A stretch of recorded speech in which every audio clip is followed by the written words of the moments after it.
Lecture audio du conte Le petit chaperon rouge de Charles Perrault par Valérie Alain.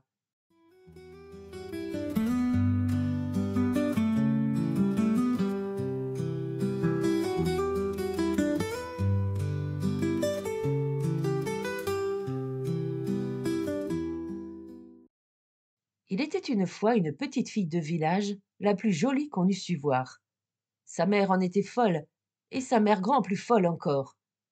Cette bonne femme lui fit faire un petit chaperon rouge qui lui seyait si bien que partout on l'appelait le petit chaperon rouge.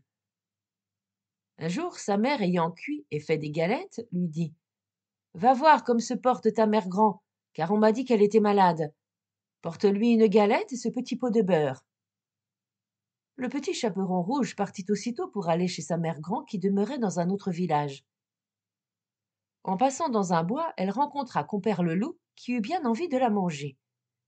Mais il n'osa, à cause de quelques bûcherons qui étaient dans la forêt. Il lui demanda où elle allait.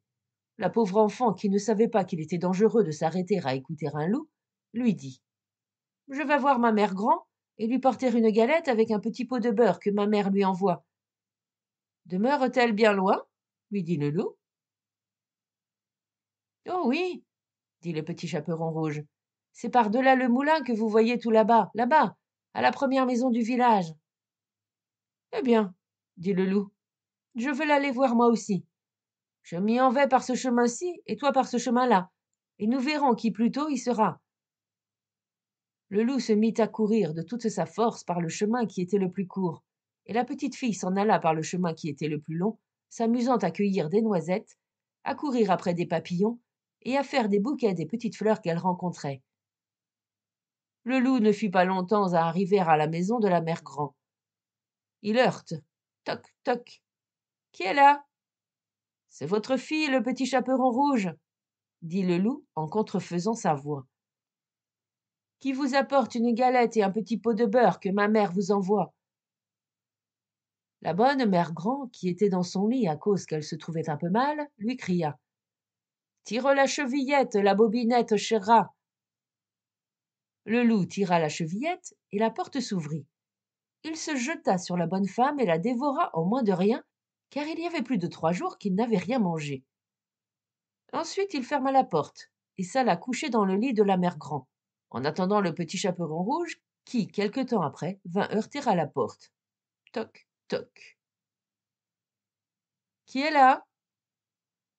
Le petit chaperon rouge, qui entendit la grosse voix du loup, eut peur d'abord, mais croyant que sa mère grand était enrhumée, répondit: C'est votre fille, le petit chaperon rouge, qui vous apporte une galette et un petit pot de beurre que ma mère vous envoie. Le loup lui cria en adoucissant un peu sa voix: Tire la chevillette, la bobinette, cher rat. Le petit chaperon rouge tira la chevillette et la porte s'ouvrit.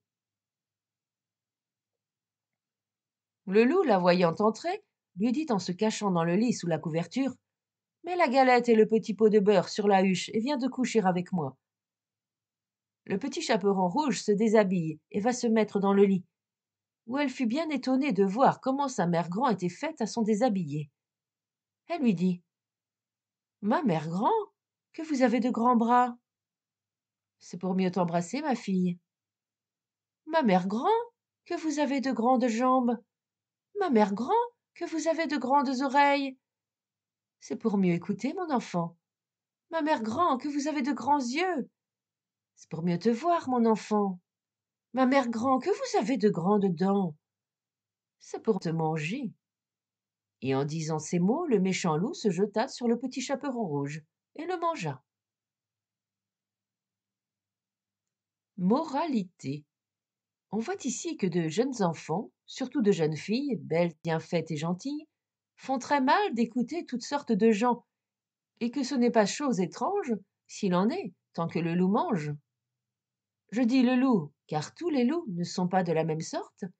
Il en est d'une humeur accorte, sans bruit, sans fiel et sans courroux, qui, privés, complaisants et doux, suivent les jeunes demoiselles jusque dans les maisons, jusque dans les ruelles. Mais hélas, qui ne sait que ces loups doucereux, de tous les loups, sont les plus dangereux?